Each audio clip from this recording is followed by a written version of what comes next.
Fala galera, muito bom dia, Bruno Mazzoni falando por aqui. Hoje um dia frio e sem sol, apesar da claridade ali, é um baita dia cinza. Vamos lá começar o nosso café com traders aqui. Hoje dia 4 de junho, certo? Um café longo porque eu incluí dólar, incluí Bitcoin também. Então se você quer participar de todos os ativos financeiros importantes para o dia, fica até o final. Bem, vamos lá começar então o café com traders. Sejam todos bem-vindos aqui ao Clube dos Dividendos, Bruno falando com vocês. Começando pela canhota, os principais índices à vista do mercado. Hoje um dia de alta norte-americana, realização barra lateralidade na Europa e também uma lateralidade, só que para o lado positivo, tá, para a Ásia. O que a Ásia sobe 0,17 e 0,36, representados aqui para o Hong Kong e Nikkei, né, principalmente Japão, respectivamente. Depois a gente passa para a Europa, caindo hoje, DAX 0,86, na verdade realizando boas altas anteriores, e Reino Unido também realizando 0,31 de queda. Quedas amenas tanto para a Europa como são as subidas, tá? Na Ásia de 0,36, 0,17. O que destaca hoje é os Estados Unidos, tá? Subidas aí acima de 1%, tanto o S&P 500 como o Dow Jones subindo. Detalhe para o S&P, que é o índice mais correlacionado com o nosso, tá? Não só pelo timing da pandemia ter atingido os Estados Unidos muito parecido com o nosso time aqui, com pouco atraso. Os Estados Unidos têm se correlacionado mais com o mercado brasileiro, porque o fluxo gringo, principalmente o bruto dele, vem dos Estados Unidos. Então a gente tem que sempre olhar esses dois índices com destaque para o S&P 500, que está subindo 1,36%, Dow Jones subindo 2,05%, então um dia positivo norte-americano. Junta isso com as commodities andando bem aqui para o nosso mercado, principalmente agricultor, de exportação, petróleo, minério, tá, e proteína. Isso torna nosso mercado acionário muito robusto para o dia. Então difícil, para quem está esperando um pullback grande do Bovespa, vai ser difícil essa semana acontecer, porque as coisas estão andando para os países emergentes, para os exportadores de commodities. Câmbio se valorizando, assunto que a gente não falava aqui por muito tempo. Então venda no dólar, compra em juros, tá certo? E bolsa de valores ainda, pelo juros estar historicamente nas mínimas, apesar da compra recente, ainda é o único caminho ou o caminho mais rentável para se investir aqui no Brasil. Então nossa bolsa se torna mais robusta do que, por exemplo, mercados até mais desenvolvidos do que o nosso, porque a gente tem a balança comercial a nosso favor e grande fluxo financeiro vai para as commodities, tá certo? Vai para as commodities. Bacana ver que o petróleo mantém a sua alta, tá certo? Então a gente vê o Brent aqui ainda próximo da casa dos $40, hoje negociado a $39,33. Uma subidinha aí de 0,59%, petróleo bruto caindo a 1,85, mas ainda na casa acima de $35. Então o Brent é o mais importante para a gente, é o principal driver, negociando acima de 35 é maravilhoso, tá? Petrobras com certeza e todo o setor agradece sem dúvida nenhuma, tá? Quando a gente passa para o minério de ferro, esse já invadiu os $100, tá? Então do overnight para cá tem uma depreciaçãozinha aí, uma queda de 0,27%, mas está sendo negociada a $100,40. Então aqui torna a nossa bolsa, como eu falei, pega os Estados Unidos, tá, num timing muito parecido com o nosso, lógico que realidades diferentes, até eles lá com um probleminha, por enquanto, social, tá? Crise social e moral norte-americana não atinge, como eu falei para vocês nos dois cafés anteriores, ainda não atinge o político econômico, tá certo? Então bolsas nem aí subindo, tá? Subindo principalmente pela reabertura, principalmente pelo feedback europeu da reabertura, das táticas a serem utilizadas e a retomada da economia. Show! Isso aliado à grande performance do setor de tech. Então os Estados Unidos têm o tech como vamos dizer assim, o paraíso para eles no investimento, foi muito bem, está indo muito bem, enquanto o Brasil tem a parte de commodities, exportação como paraíso. Os dois países têm ali setores da economia que performaram e performam hoje bem durante a pandemia, e isso é legal. Nem todas as nações, nem todos os mercados acionários, vamos dizer, do mundo, têm essa possibilidade de estar colocando o dinheiro em um mercado, em um nicho, tá certo? Seja no mercado financeiro, seja na economia real, que performa bem. Então, acho que Estados Unidos e Brasil têm essa correlação, lógico, guardadas as devidas proporções de cada nação. A gente tem dois produtos financeiros interessantes. Nós aqui commodities de exportação, muito focado em minério de ferro, petróleo e agrícolas, e eles lá têm todo o setor de tecnologia bombando, tanto no e-commerce como no setor de fato tecnologia como é Facebook e Google, por exemplo. Legal. Feito isso, minério de ferro acima de 100 e petróleo a quase 40, é difícil derrubar a nossa bolsa de uma martelada só. Eu vou mostrar para vocês já que há fluxo de venda, mas para essa semana, no máximo uma lateralização do intraday. Tá? É o que eu espero para o nosso índice BOV. Ouro subindo 0,49%, outro destaque aqui nos metais. Passamos para o agrícolas, cafezão subindo 0,92, ainda não tomei o meu. Algodão, uma semana positiva para o algodão, tá? Semana bem positiva para o algodão, subindo 0,18. Soja neutra, queda de 0,03.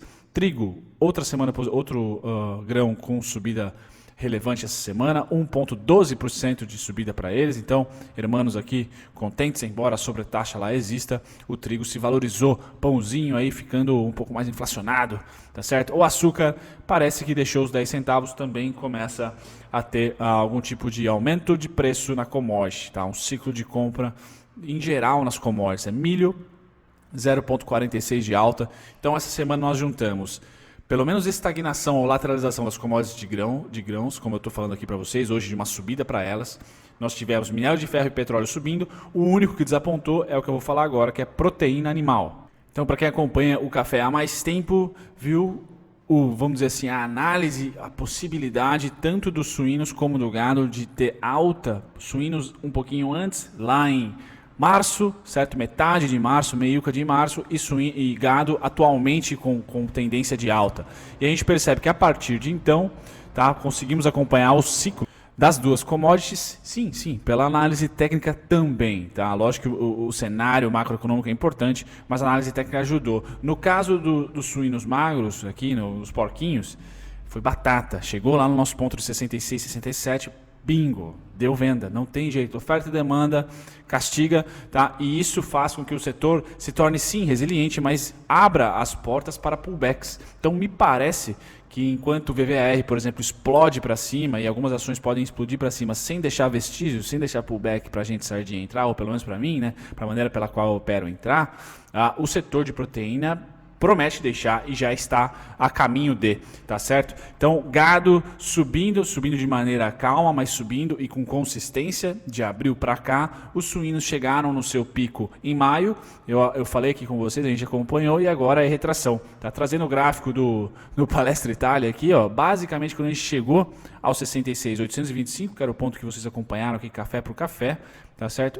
Caiu, tá? Oferta e demanda. A gente tirar o zoom, a gente percebe que a commodity tem muito equilíbrio nessa região de preço, que vai de 66 a 77, tá? E aqui também muito equilíbrio, só que na parte compradora, nessa região dos 41.850 até 38.550. Muito bem, conseguimos pegar aqui em março, tá? Exatamente em março, o suporte, e em um mês, tá? Basicamente um mês subiu até a sua resistência, análise técnica purinha ali, nada mais, nada menos. Certo, galera? Bom, passando agora, voltando aqui para vocês e trazendo o resumão para quem opera BMF, futuros, hoje é um dia de realização nos futuros. Então, provavelmente, o nosso mercado, o índice futuro, deve ter uma performance hoje, para quem opera a partir das 9, resiliente, eu digo, está vendo 92.925, foi o fechamento de ontem, deve ficar na casa aí, não muito mais, uma oscilação não maior do que 5.000 pontos, tá certo? Se vier o pullback. Não acredito naquele pullback de 12.000 pontos, de 15.000 pontos, que acho que todos estão esperando aí do índice, tá? Não essa semana, porque a tempestade foi perfeita, positiva, né? Então a gente tem ali Estados Unidos se recuperando, nós temos grãos e as outras commodities interessantes para exportação, todas muito bem, tá? Ou pelo menos segurando em patamares de recuperação interessantes de março e abril para cá. Isso torna a nossa bolsa bem resiliente, tá certo? Bem resiliente, porque o volume dessas ações é muito comprador, levando as outras junto, tá certo? E como eu falei, ninguém está querendo comprar a Selic a 3% ao ano.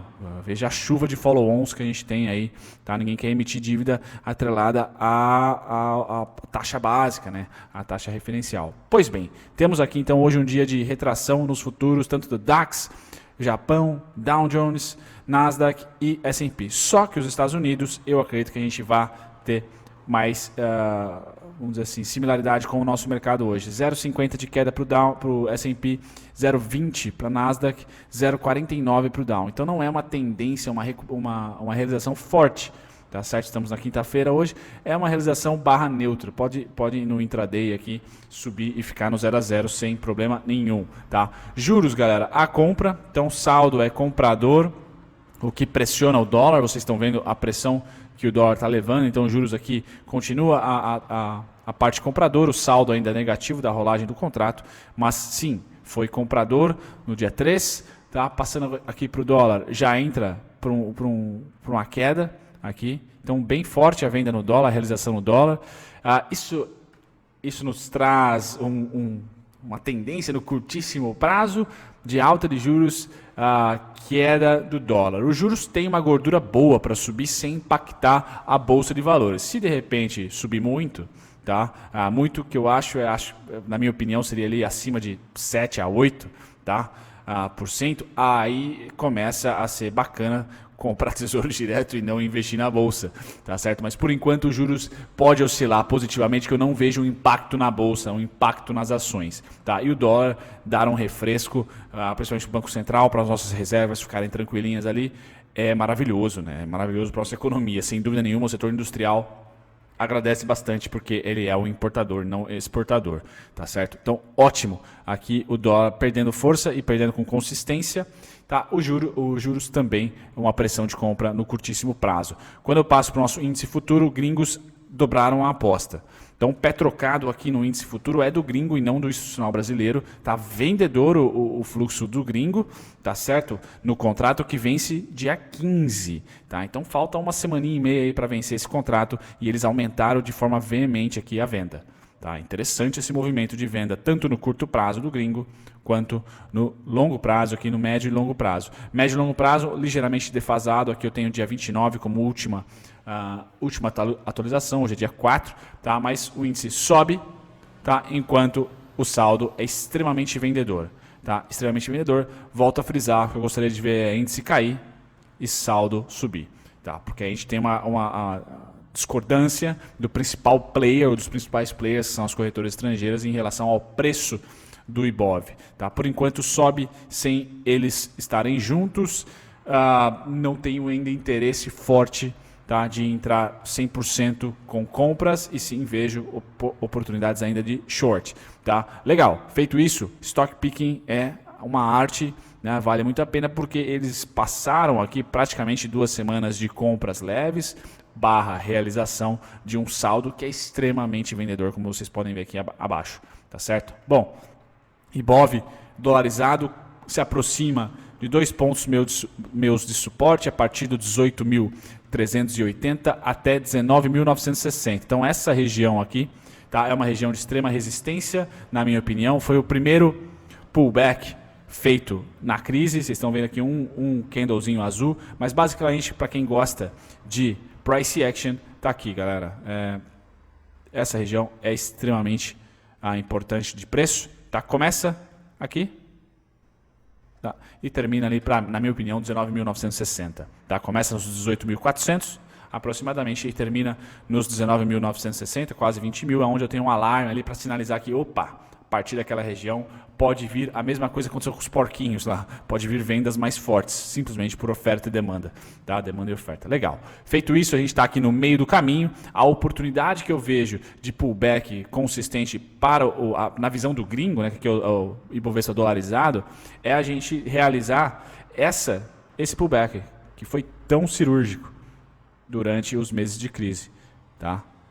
Foi muito parecido, 2.000 e pouquinho, 2.400 pontos, 2.500 pontos. Tá? Se a gente pegar o FIBA aqui, acho que fica mais fácil para vocês enxergarem. Ó. Fundo, topo, fundo. Esse cara está aqui. Tá? Caprichosamente você pode pegar os outros também.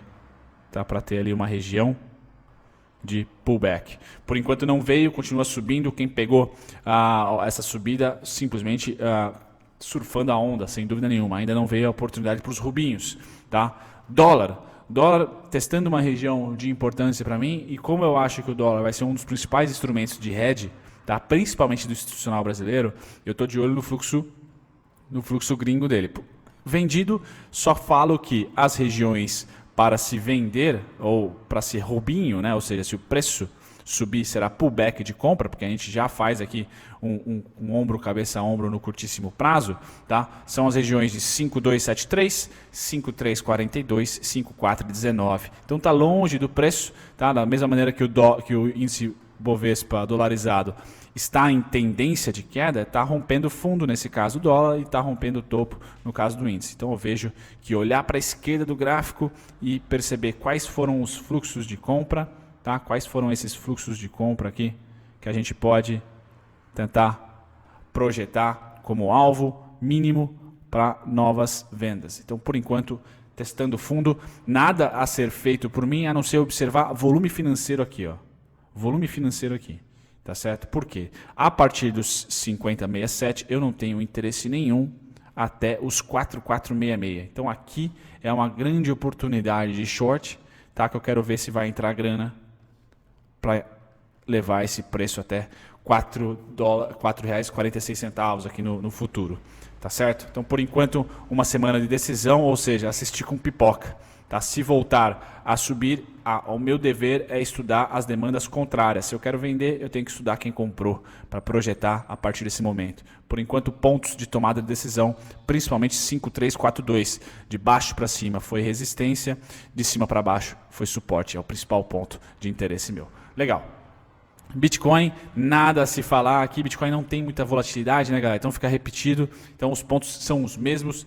Dê um pause no vídeo e marque aí, tá? A partir do 8.985 é suporte, tá? E o suporte ele deve trazer para mim uma demanda conhecida aqui do preço, essa demanda aqui que marcou topo. Então provavelmente deve ser na tendência de alta, deve ser essa demandinha levando até 111 aqui, né? Para baixo 65, 69, tá? E depois os pontos estão aqui para vocês, tá? Passando agora para o calendário, hoje muita atenção, somente às 9h30, já para o pedido de seguro-desemprego norte-americano. Se continuar vindo abaixo, a bolsa lá vai estalancar para cima, sem dúvida nenhuma, e carrega a gente. Então 9h30 é um driver importante, tá? De recuperação econômica. Recuperação econômica norte-americana, gringos lá com maior apetite para risco, lógico que vão comprar o próprio país, mas sempre sobe uma rebarba para comprar a gente também, por que não? Tá certo? Então, importante esse dado aqui norte-americano. Termino com as principais oscilações do dia de ontem. Galera, hoje eu vou falar da Via Varejo, hoje eu vou falar da IRB, deixa comigo, não vou deixar passar, tá? Perdão que ontem eu saí do escritório mais cedo, mas pole position para Oi, pole position para VVAR, tá certo? Nas maiores altas aqui eu dou destaque para a IRB, muita gente mandou mensagem, então deixa comigo, eu vou fazer, tá? Mas de prima, para quem acompanha o canal, o IPO agora é suporte, tá? E não, assim, não tenho dúvidas que vai ser suporte, pelo menos é a minha opinião forte, que vai ser muito suporte ali. Tá? Banco Pan também fiz vídeo e subiu bastante, interessante, tá? São os dois principais destaques. E Trisul, tá? Trisul também está na minha lista para falar, legal. As maiores baixas, eu dou destaque para vocês para TRPL4, tá? E BIF. Então, BIF eu estou namorando um segundo round, tá certo? Estou namorando um segundo round ali na faixa de 10,35. Tá? Pode ser o segundo round aí da proteína animal e a alta da commodity. Tá? Bom, feito isso, galera, um café mais extenso. Agradeço todos vocês, principalmente o café de ontem, que foi um pouco politizado por causa da capa.